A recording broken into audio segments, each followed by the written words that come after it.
All right, welcome everybody to the DKTV MLB preview show. I'm your host, Tommy G.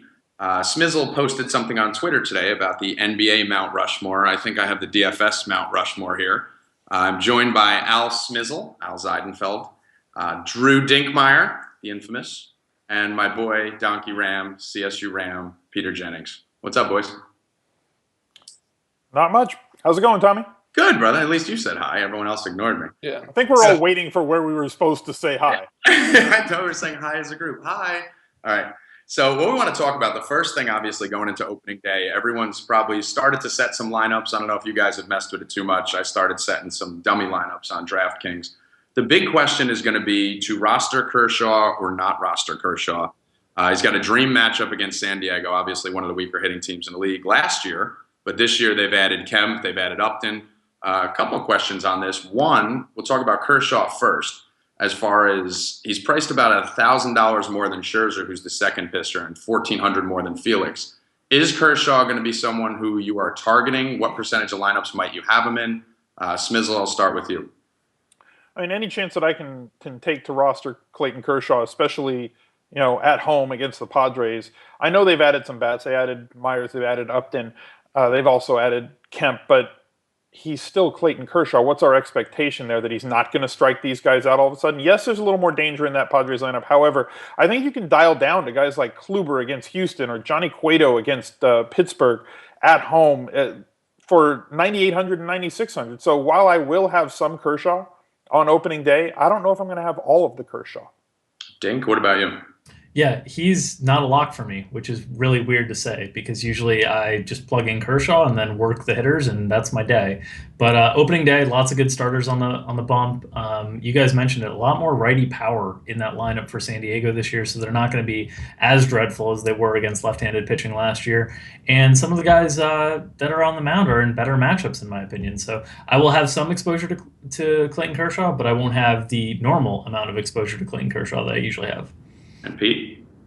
Yeah, kind of what these guys are saying. I know opening day I'm going to make a lot of lineups, so I'll definitely have exposure to a lot of guys. But Kershaw will be one of the guys I think I'll have a lot of just because of how the salaries are. You can fit him in, especially if you like some of the value pitchers that are a little bit cheaper. And I know that they have more power in that lineup, but man, they should still strike out a good amount. And Kershaw, I mean, I know there is talk about him versus Bumgarner last year, who's the best pitcher in baseball. I'll still take Kershaw every single day. Playoffs or regular season, and I think he's the number one guy. I mean, I know that there's a lot of other options, especially since there's so many aces on the mound, but Kershaw's still the number one guy.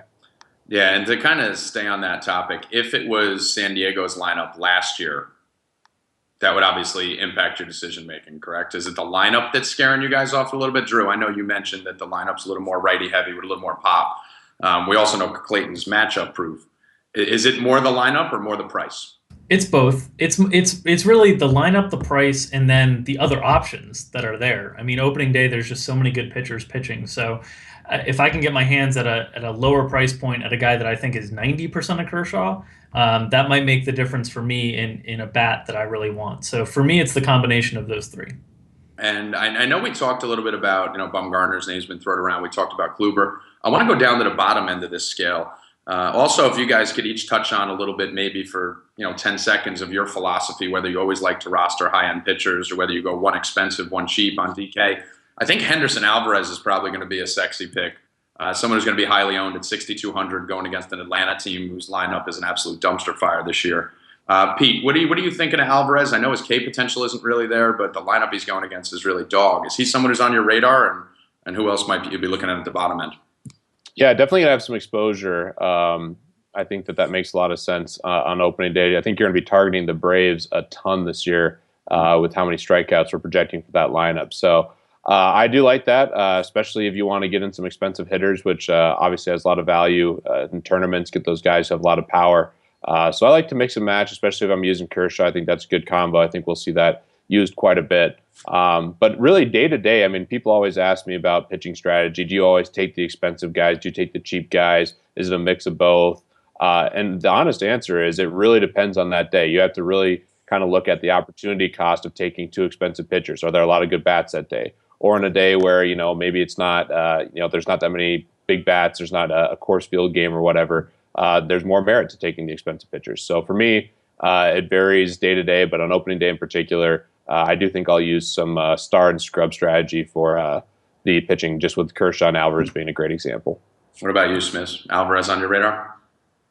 For GPPs, yes. For cash, not necessarily. I don't think that you need him. You can get to that 18K price range that you're going to get if you're going to go with Kershaw and Alvarez. If you're using Alvarez as a key to unlock Kershaw in your lineups, then you can get to that same price range, like I said, by going with two guys that are 9 to 10K. And again, have guys that are aces against good opponents. It's not the strongest opponent, obviously. I think that if you're going to use Alvarez, I think you're doing it to load up on bats, which to me means that you're not going to be going Alvarez Kershaw. You're going to be going Alvarez Kluber. You're going to be going Alvarez Tanaka, Alvarez Cueto, somewhere in that range where you're going to take advantage of something a little bit lower so that you can really load up on every single power bat that you possibly can. You're going to have a little bit more variance in your lineup. You're inviting a little bit more variance into your lineup by doing that. You don't have that high floor with the pitchers, but you're also inviting the possibility for a higher ceiling by getting more guys with power potential and great matchups. Yeah, and you touched on something there, which I want you, and Drew, I want you to address this also. You mentioned that 18K number. I know what that means, but someone who's maybe new to DFS or kind of getting into baseball for the first time, explain to them what that means as far as your pitchers and how you want them to balance to 18,000. And is that a hard, fast rule, or do you vary from that often? You want me or you want Drew? Yeah, you can start with it, and then we'll get Drew right after that. I mean, you kind of come up with what your pitching budget is on DraftKings with the two pitchers. You kind of figure out what's the range that you want to spend. And it kind of varies from year to year as the salary algorithms change a little bit. And 2 years ago, it was like 15 to 17K. You could find your two pitchers in that range and you had enough to spend on your hitters. And last year, the pitching prices changed a little bit and the hitting prices changed a little bit. So we went up a little bit higher and you had to spend maybe between 17 and 20K a day on pitching. So right now, I'm just kind of starting off in that 18K range. Seems to be kind of a soft landing spot for me between maybe 18 and 20K of what I'm looking to spend on my pitchers, at least early in the season. Then I might be able to adjust that as I see the pricing for the hitters and the way it goes to get the guys that I want. And Drew, what about you? Yeah, so that 18 to 20K range that Smiz is talking about is basically about 36 to 40% of your budget in terms of your overall ability to allocate resources. And I think that's the appropriate measure that you want to sort of target with pitching. I think somewhere between 35 to 40% is ideal. Certain days there's going to be a cheap pitcher that you really, really like that's going to allow you to go under that threshold. Some days there's going to be no cheap pitchers that you like and only aces, and you might have to go above. But I think that's a general guideline that you can kind of stay within. And so I try to target around that same range that I think on a normal day, most days I'm going to be somewhere between that 35 to 40% of my total resources are going to go into pitching. And then there's going to be those other days out there where that adjusts based on the player pool. And is there anyone else down at the lower end, Drew, outside of Henderson Alvarez that you might be targeting below that $8,000 range if you were to go with a guy like Kluber to kind of put you at that number? There's going to be some interesting guys. Drew Hutchinson is a guy that strikes out people. The ballpark isn't great pitching in Yankee Stadium, especially for a guy who's given up home runs and can be susceptible to lefties. The Yankees can load up on lefties, but he'll be interesting certainly for tournaments. Those parks tend to play a little bit bigger early in the season when the weather's a little bit cooler. So he might be a guy that I have some exposure to. I like Dallas Keuchel as well. Under 7K, he's sort of like Henderson Alvarez. He's just got a tougher matchup and a little bit more strikeout ability, but he's another guy that I'm considering in that range as well. Okay, and I want you guys to each give me just you don't necessarily need to go players. I know all our lineups are going to change by Monday, so even if we've set some stuff up, it's going to depend on where guys are batting in the order. We were talking in the pre-show about Scooter Gennett, how now all of a sudden he's going to be batting seventh, so that probably depreciates his value a little bit. Give me, if not a couple guys that you've already looked at for opening day on the hitting side, maybe a couple teams or something you're looking at, maybe picking on a Cole Mentor and getting some Giants lefties in. Pete, have you started to do any analysis on this? Any games that you're targeting or players? Yeah, there's an obvious game that I'm targeting, even though it's away from Coors Field. Yeah, let me guess which one. It's in Milwaukee, which is a hitter's park. And this will be a theme. There's actually some good analysis here. I think the Rockies are starting Kyle Kendrick, who's definitely is the worst starter on opening day. So I think Milwaukee bats are certainly in play. Obviously, you prefer them to be throwing a lefty out there, but Kyle Kendrick, huge fly ball pitcher. Definitely think there's a lot of value in Milwaukee guys. And I'm just really bullish on the Rockies lineup. I know I'm a homer, Shocking, but really? You like the we're lineup? healthy right now. We got Tulo Yeah. healthy, Cargo's healthy. That's probably not going to last all year, but in the beginning of the year, the Rockies last year were just an unbelievable offense. I mean, it helped that Tulo was sitting over 400, but they were an unbelievable offense, and I think that's going to continue this year. I mean, Arenado, I expect to have a really big year, and Corey Dickerson is someone that I definitely will have a lot of exposure to on opening day. Are you proud of me, Pete, that in the Sirius XM host draft, I took Tulo, Dickerson, and Morneau on my team? That's for you. They all called the DFS bias on me, so I figured I would rep DFS and go with the Coors guys. You got Tulo right here, buddy. There we go. Give me 120, 130 games, and I'll be happy. Drew, what about you? Anyone on the offensive side that you're targeting, or any teams, pitchers you're looking to pick on opening day? Yeah, you nailed one of them. San Francisco, I'm certainly looking at playing up in park in terms of the hitting environment in Chase Field in Arizona. Also a game that you don't have to worry about weather conditions early in the season, which is always a problem in April. There's lots of rain. There's lots of snow. You don't have to worry about that in a dome. Don't have to worry about it in Arizona. So I like that spot. And then as Pete mentioned, I like that Milwaukee-Colorado game. Another game that's going to be played in a dome, so you don't have to worry about weather conditions. And two pitchers that pitch to contact a lot. And on a day with a lot of aces, a lot of strikeouts out there, I'm going to take my shot on some hitters that can get the ball in play. Smiz, what about you, brother? I know it may not be the most popular pick, but I absolutely love Goldschmidt on opening day, even though it's against Madison Bumgarner. Playing at home, park effect, he absolutely mashes left-handed pitching. Somebody that's probably going to end up being a staple in a lot of my lineups, huge power potential. I think that even after the injury from last year, he's going to continue on the up curve of his career. I think that it's definitely going to be a guy that through April should be able to break out a little bit. As well as Drew said, the San Francisco Giants going up against Cole Mentor. Looks like a really good spot for them. And I kind of want to pick on Bartolo Colon a little bit. There's been a lot of buzz about the Washington Nationals over the offseason. I want to see the lineup that they run out there on opening day and see if there's some spots that I can pick on there. Okay, awesome. So we're going to break out now into breakout players.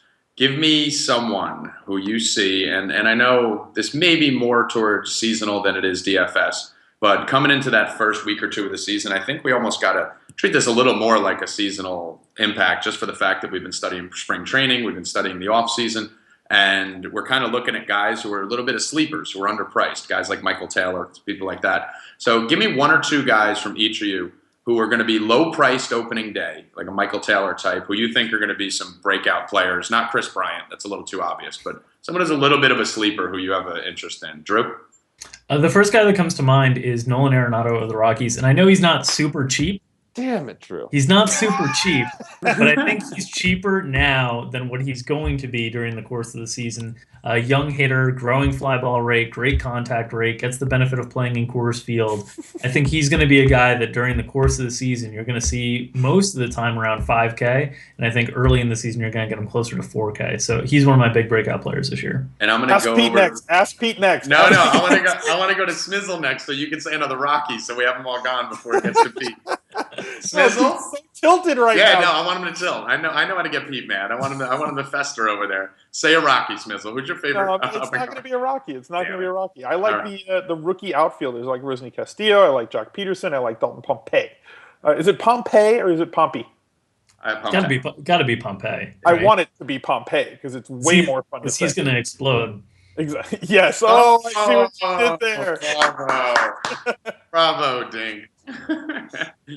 All right, and to Peter Jennings. Peter, I know Dink just stole yours right out from under you. So yeah, I mean, I've heard Dink say that before. It's just a guy that I really like, Arenado, Tulo, making up an historic defensive left side of the infield, and I think they could have an historic hitting season if both can stay healthy.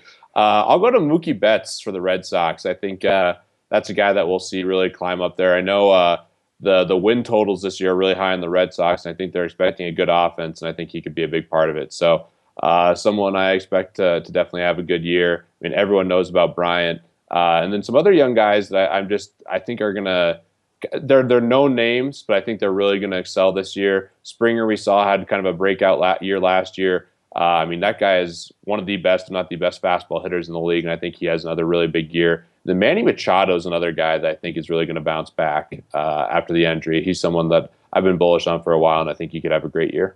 Yeah, I'm really high on Machado. He was one of my guys, and Brandon Bell was another guy that I'm looking at for a breakout year this year.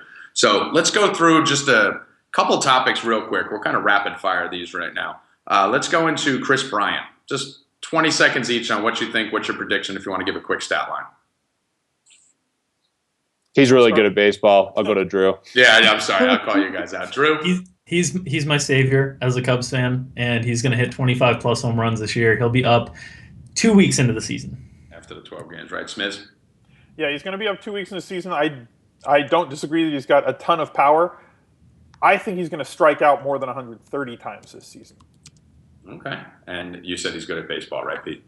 Very, very good at baseball. Right, I'm with Drew. A-Rod. I think he's interesting for DFS. I think the seasonal hype is getting a little out of hand with the spring training, but I think in DFS, when you know he's in the lineup, there's going to be some opportunities to take advantage of him. Okay, Pete?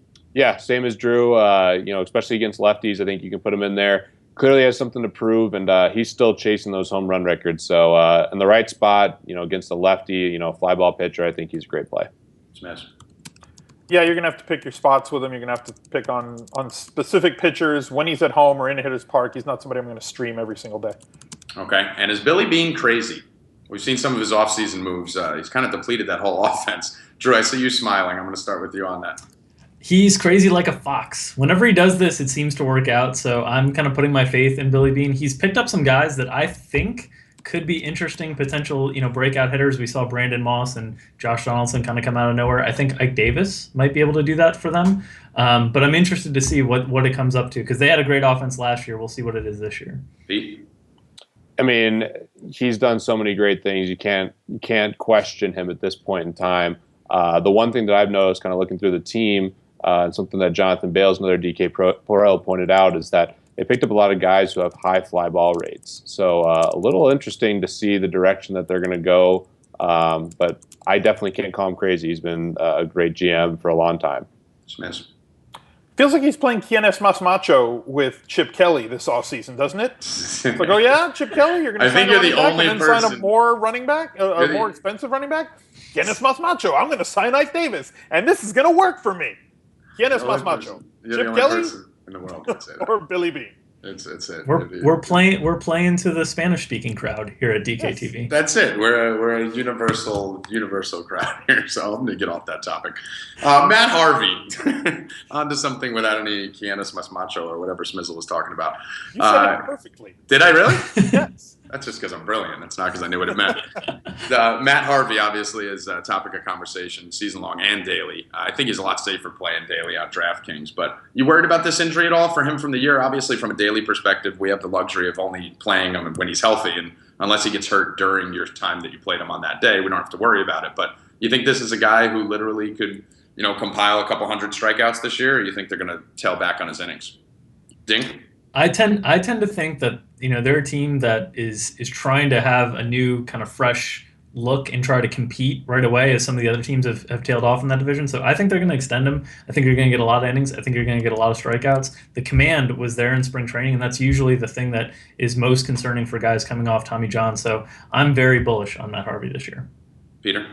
Yeah, this is one of my favorite pitchers this year. Very, very bullish on him overall. A guy who, there's certain guys you can kind of see the arm stuff coming. He wasn't someone I projected just because he's a really big guy, has just a ton of natural power in terms of, he has great velocity. Did read up that his velocity in his last start was up from the previous one.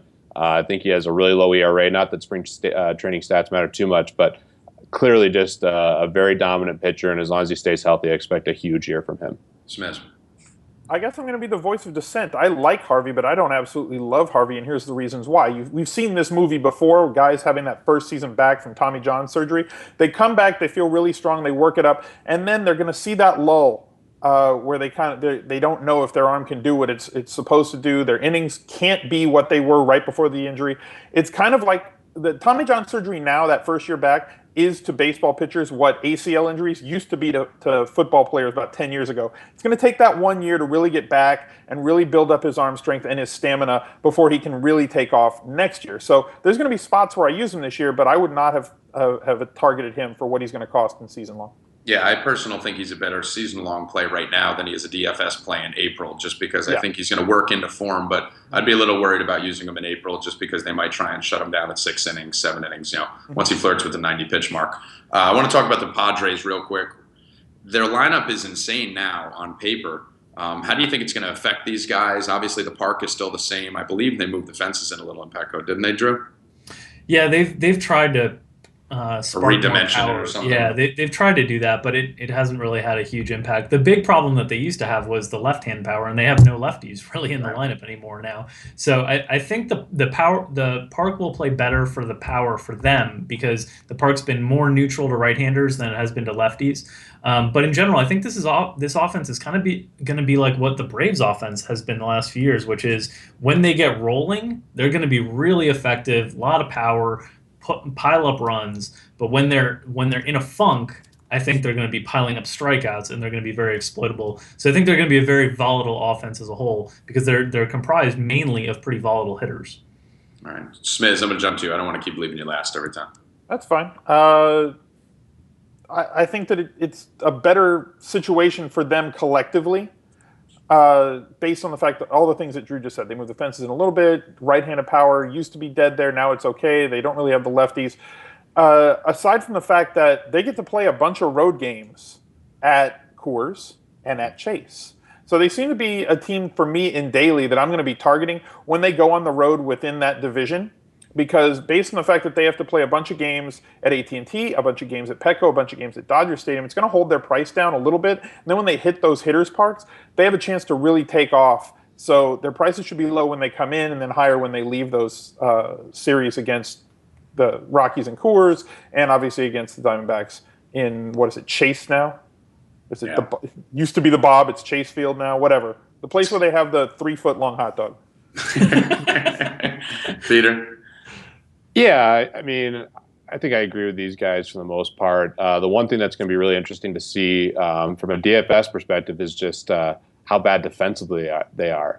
That's the one thing I'm very curious about. They do have a nice pitching staff, but that outfield should be historically bad defensively. But yeah, Smith hit the nail on the head there. They're going to be going to Coors Field a lot, so I'm sure I'll have some exposure when they are there. And there's a lot of power in that lineup, and also a lot of strikeouts. So.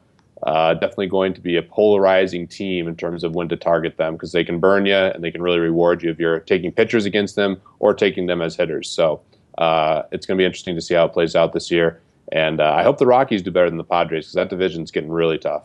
Yeah, and talking about a team who just added on, I actually agree with you. I'm a little worried about the San Diego outfielders, especially. I don't know if they're going to produce the numbers that everyone's expecting. I think that park does a lot of things to players, not only physically but mentally.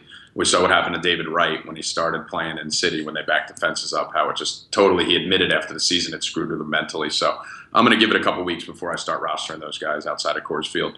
To go on to the next one, we talked about a team that just got a lot better. Now let's talk about a team that got a lot worse, the Atlanta Braves. Are they the worst team in baseball? I don't even want to spend more than 30 seconds on this team because they're garbage, but are they the worst team in baseball, Smizzle? No. Who's the worst? I don't know. I'll take the field, though. Okay. Dang it. Peter. I want to use the exact same answer. I said I want to take the field. Come on, Phillies, guys. It's the Phillies. The Phillies are bad. That's all I'm saying. There's going to be a surprise team that ends up being really bad, too. There always is, just with injuries and whatnot. And they have a good defensive team. They still have some nice pitching, especially in the bullpen. So I don't think they'll be the worst team in the bigs. Dink.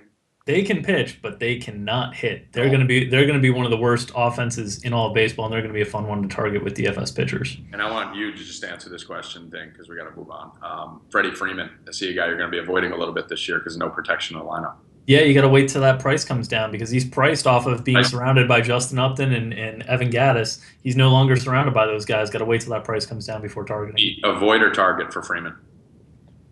Pretty much. Certain spots definitely avoid. I think he's going to be a neutral play. So one thing now, I expect him to get a lot of walks this year. So not that walks are what you're necessarily targeting.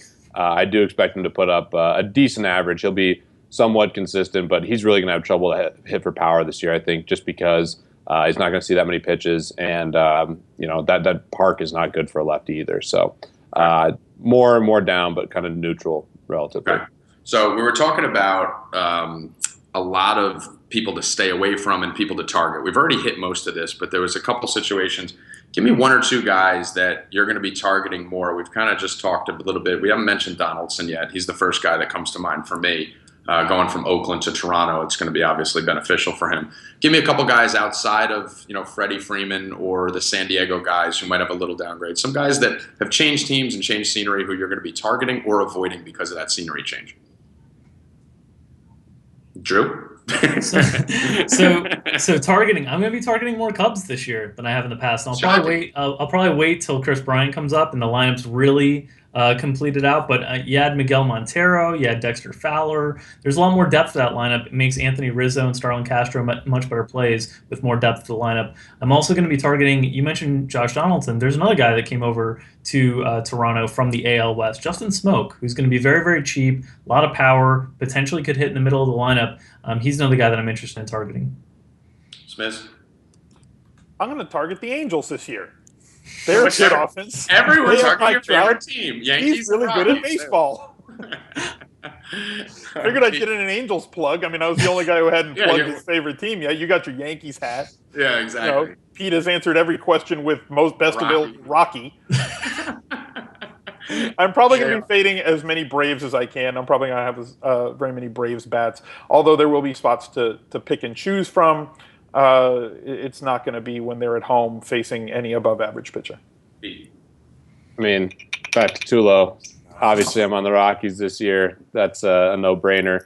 I really think this is going to – I know I'm a bias. I know I'm a homer, but when they're healthy, this lineup is going to be awesome. So I definitely am on the Rockies. In terms of teams to fade, it's really hard for me to say at the beginning of the year. I don't like to go in saying I'm going to fade this team. I kind of want to see how things progress throughout the beginning of the season. Definitely bearish on the Braves. We've already talked about Phillies in that division. I'm not too bullish on either, but I don't have any definitive fades at this point in time. Okay, cool. Speaking of being a homer, I'm going to be a homer and talk about BVP right now since I have the opportunity. I know this is 3-on-1. We're going to spend about 5 minutes on this right now before we get to some other topics. But I was watching the DraftKings videos, and for those of you who haven't, make sure you get the DraftKings. They have the videos cut up. One video with Vernon Wells, who was actually there. He qualified for the basketball tournament. I don't know if a lot of people know that. Awesome guy, really nice, really friendly, really open with all of us. But Vernon Wells made a couple comments, and Soccer Dave, I got to give him props for asking the question about is BVP real? And Drew is already ready. His head's ready to pop already. So I want to just read two quotes from Vernon Wells, and you guys tell me what you think of this. The first one was Mark Burley. Whenever I faced Mark Burley, I knew I'd get a hit. It was inevitable. And he knew I was going to hit him so much that we would both smile at each other, and he would go like this when I walked up to the plate. The second one is Daniel Cabrera, and for those of you that don't remember Daniel Cabrera, he threw 100 miles per hour. He was all over the place, and then when he dialed his velocity down, he was out of the majors. Daniel Cabrera, I knew I didn't have a chance. I was more scared than anything when I walked up to the plate. So I know there's been statistics out there which have supposedly disproven the effects of BVP. I personally am not a believer that those statistics necessarily should make you ignore the category, ignore the statistic altogether, for the simple fact that when we're trying to do daily fantasy rosters, one of the most important things is we're trying to get an edge. We're trying to roster players that are in good spots, as we use that term all the time. So for me, even if it's not statistically proven and there hasn't been statistical crunching of numbers to prove that there's an advantage, I personally feel more comfortable rostering Vernon Wells against Mark Burley, knowing he's going up to the plate with confidence, and I personally feel that that's going to give me an edge for that day. Drew, go nuts on me. So the study you're referencing is done by Tom Tango. It's in the book, which is a great book and a great read for people trying to acquit themselves with statistics.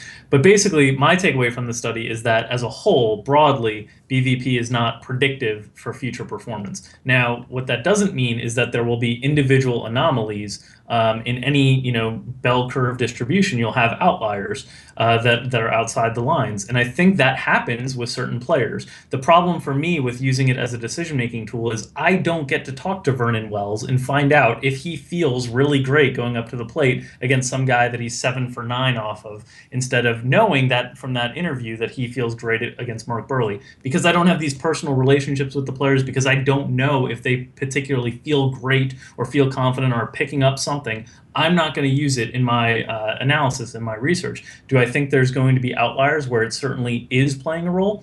Very possible, but it's not something that, as a whole, I'm going to be able to use as a predictive metric. So it's not something I'm going to focus on. And I'm going to kick over to you in a second, Smiz, because I know you're trying to jump in. I'm just going to give you my personal, as a baseball player. I mean, I didn't go far. I made Division I baseball team. I played in high school. I batted .420. I knew the statistics. Oh, all the brags. Yeah, exactly. Still top 10 in the Hall of Fame of my high school, by the way.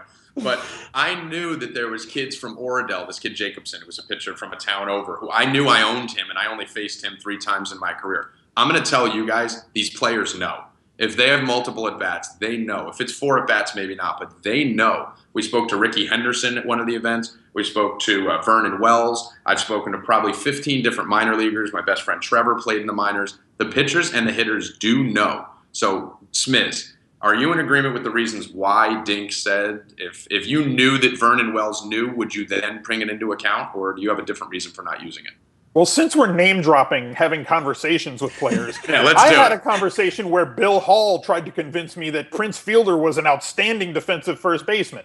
Well, that doesn't. So a lot of players say a lot. But that's total hyperbole. Him and I don't Dick care what. got really upset when I said that Prince Fielder is a liability at first base. He works really hard. He's a great defensive first baseman. So, like, players are going to say a lot of things, but sometimes the math is going to say something different. And I knew that as soon as they asked Vernon Wells about BVP, that Burley was going to come up in his mind, or we were going to bring it up to kind of feed him the example.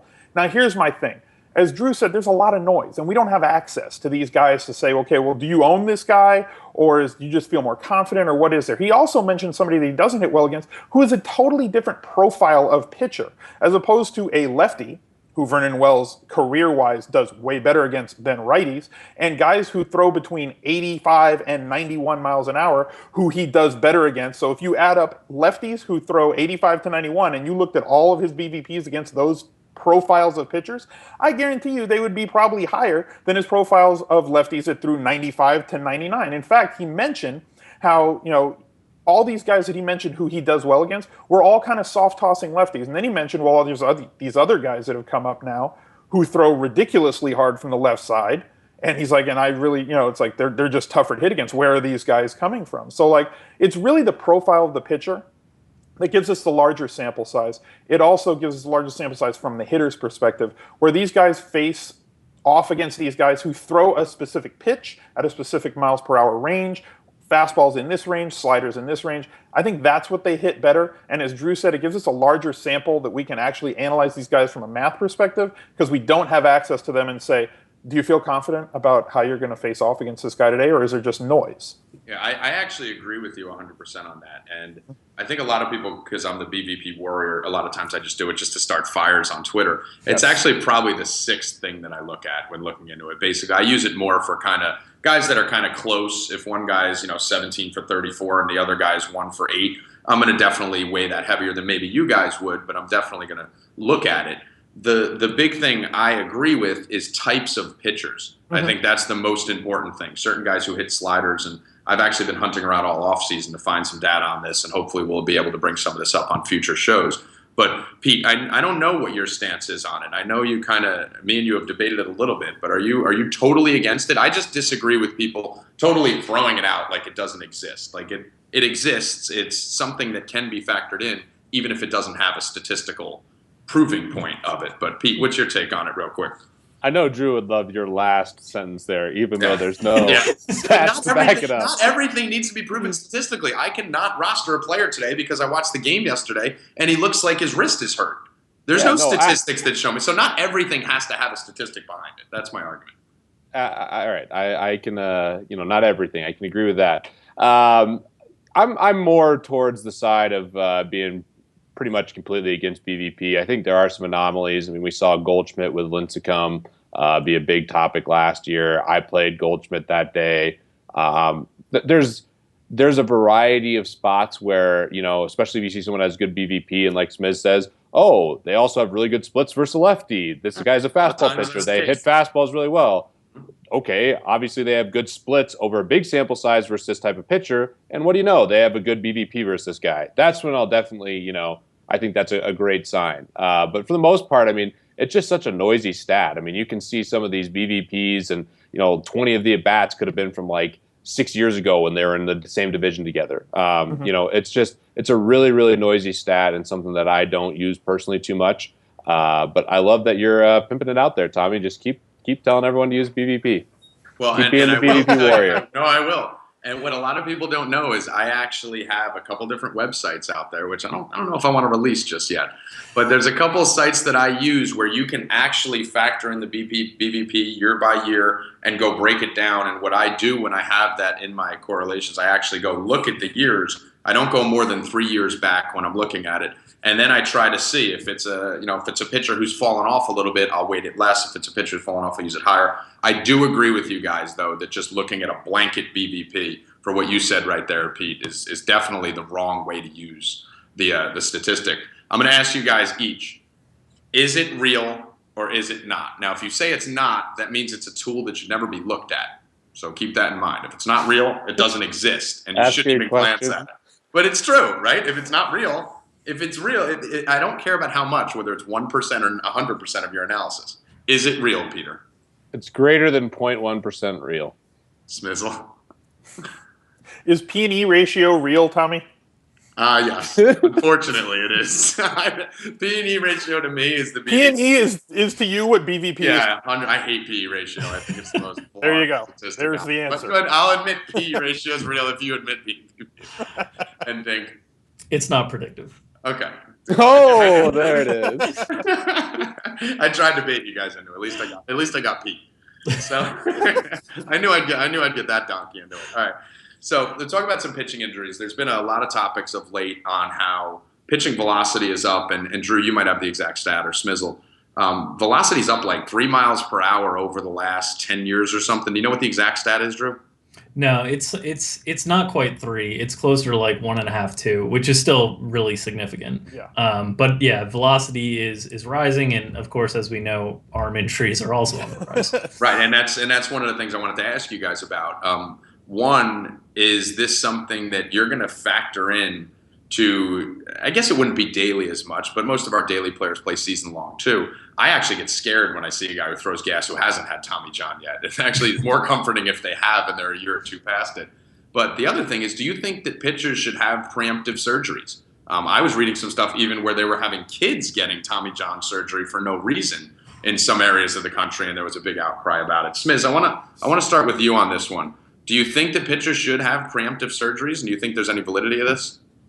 No, that seems pretty ludicrous to me. That seems like a horrible idea. Don't get a vaccine, but do get a Tommy John. Yeah, let's not vaccinate our kids, but totally rip out the ligaments out of your elbows. Let's not talk about kids, obviously. Those are some extreme examples in like Texas and Alabama and stuff. But do you think pitchers who are, do you think it ever is worth it for a pitcher to do it? Get a preemptive Tommy John surgery? No. Never. I definitely no, I don't. I mean, there's a lot of data. It's like, okay, again, we're gonna name drop. I was talking to John Smoltz one day when I was on the golf course with him, and that's a name drop right there. That's how you name drop. And he shows me his scar from when he had Tommy John, and he's like, look, a lot of these guys that have it, they're gonna come back where they were before. And this is when Strasburg was coming back from it. And he was saying, okay, Strasburg was already a major league pitcher who could dominate at the major league level. He's going to come back and he's still going to be able to dominate. But if you are only a Class A pitcher and you blow out your arm, you're going to come back, you're still going to be a Class A pitcher because your command might come back to that point. You may never improve from there.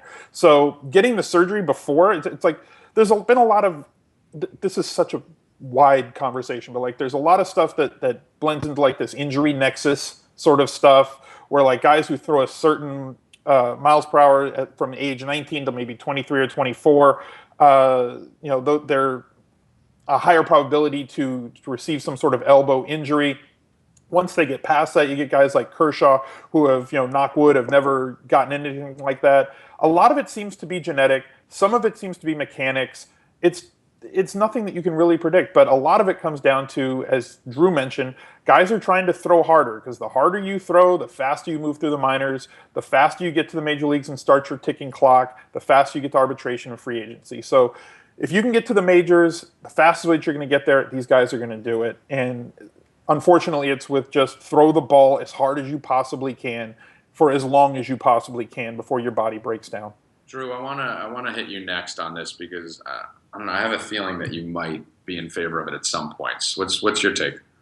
No, I'm not. I can't foresee a reason to fix something that isn't broken, personally.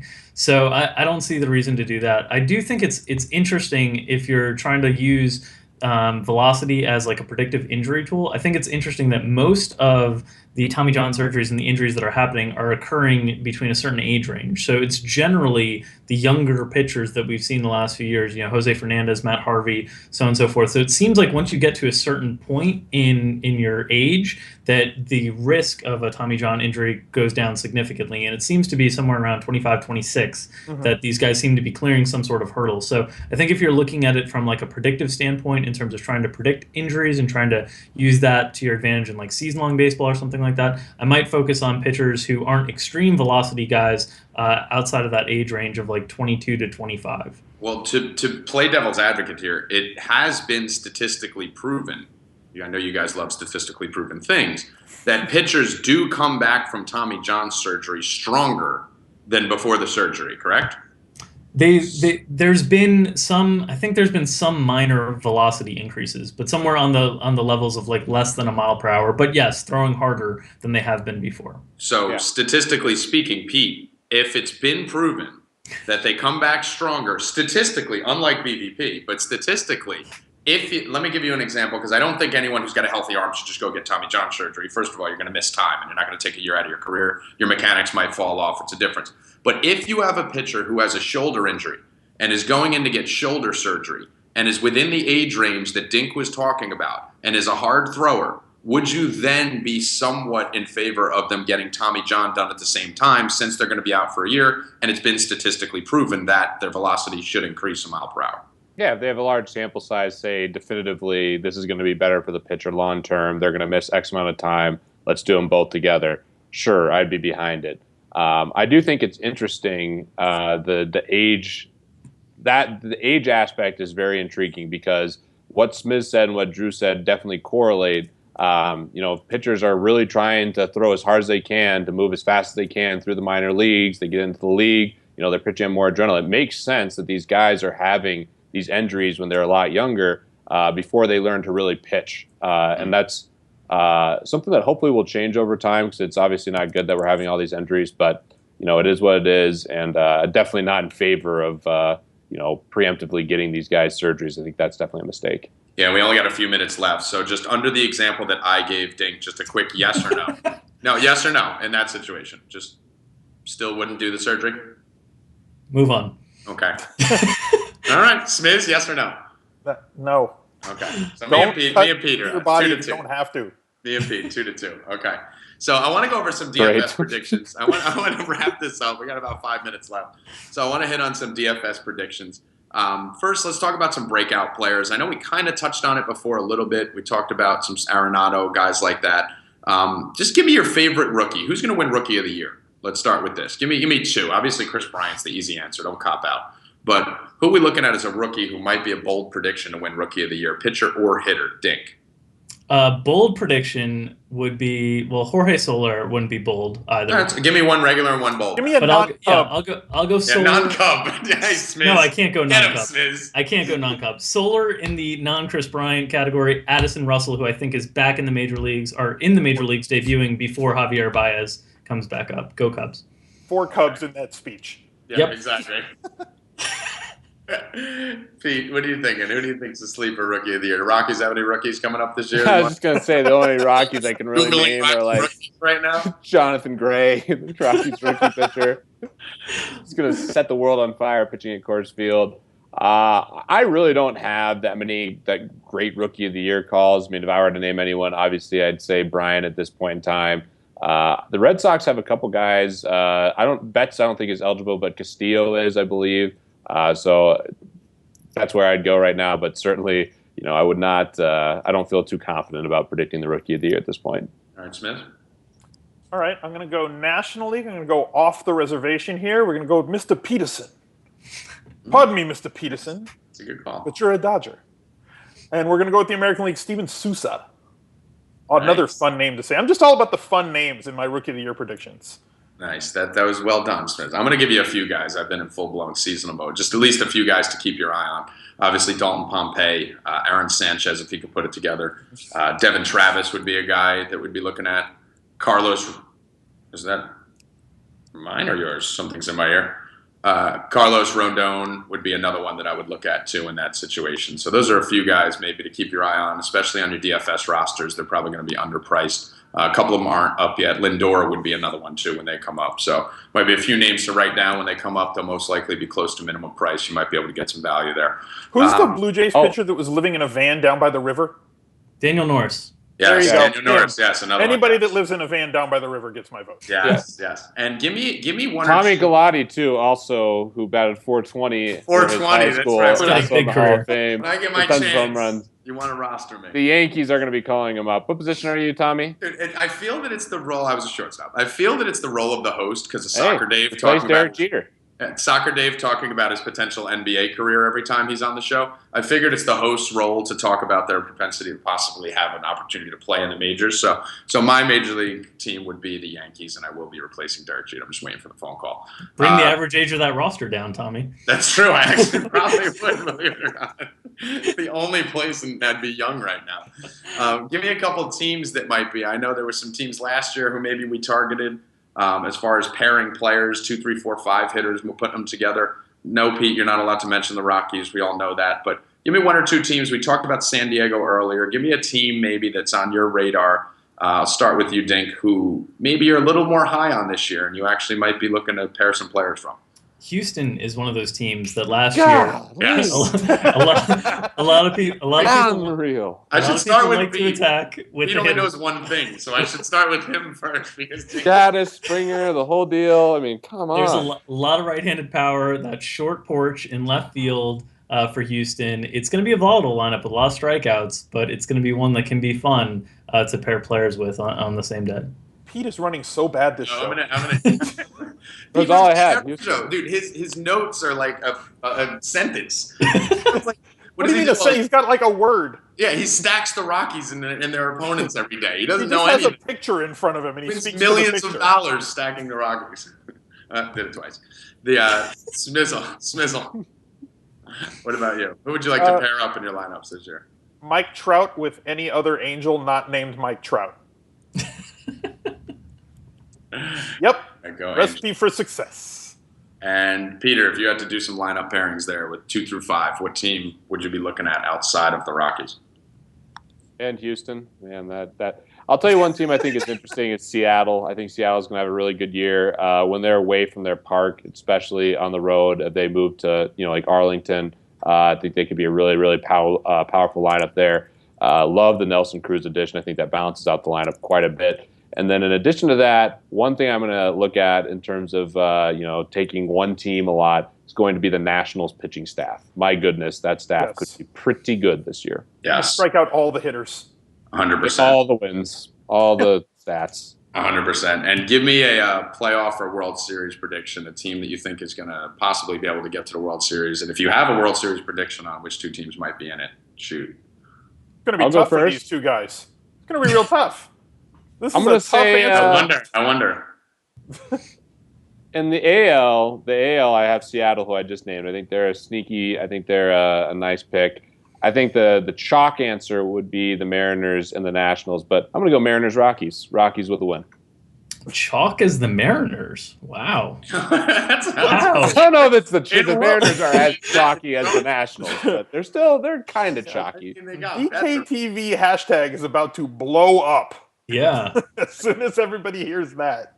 Chalky Mariners. I Interesting. think the Mariners are. I'm going to stick with I saw this movie years and years ago. And it had the Cubs and the Marlins in the World Series. So I'm going to go with that. How's that Back to happen? the Back to the the Future Back to the predicted Future it. 2, yes. Cubs in the Marlins in the World Series. I'm not sure how we're going to get there. It might require some in-season realignment, but I'm feeling pretty good about it. Good call. In right now. Smith, Solid. Please bring some sanity to this show right now. All right. I'm going to go with all the money. It's going to be a freeway series, Angels versus Dodgers. They're just going to outspend everyone.